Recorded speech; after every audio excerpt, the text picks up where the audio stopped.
This morning, I went to the eye doctor and I mentioned while ordering my frames that I'm a content creator, and someone overheard me and said, "What do you do?" I finally had a very crystal clear answer for that question. In previous years, I would have fumbled, but I could quickly answer and tell them that I help Black women create lives that they love while I'm doing the same. That is a result of my healing journey. I have been putting Mm, content on the internet for just short of 2 decades.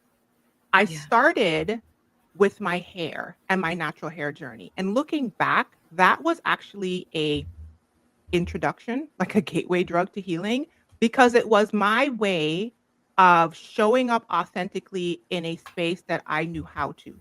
You Mhm. start with one thing, it's like you pull the string and then everything starts to unravel. And then you start exploring other parts of your life where you realize you're not showing up authentically. So that transition from the natural hair beginnings of my brand went into more of the storytelling of my brand. And the Mm, mhm, storytelling showed up in my depression journey.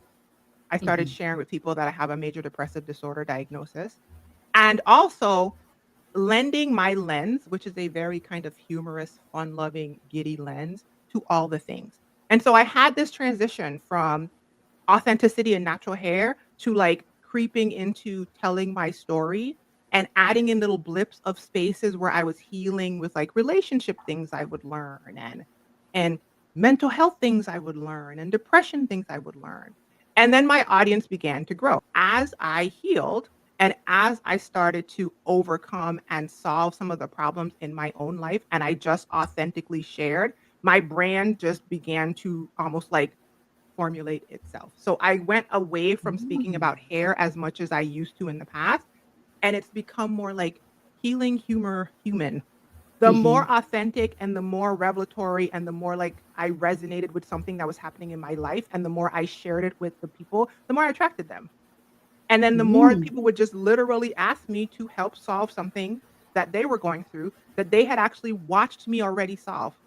It wasn't intentional on my part, but looking back, I see the through line of how my healing journey literally shaped how I show up on my platforms and the value that I add to my audience and then eventually my clients.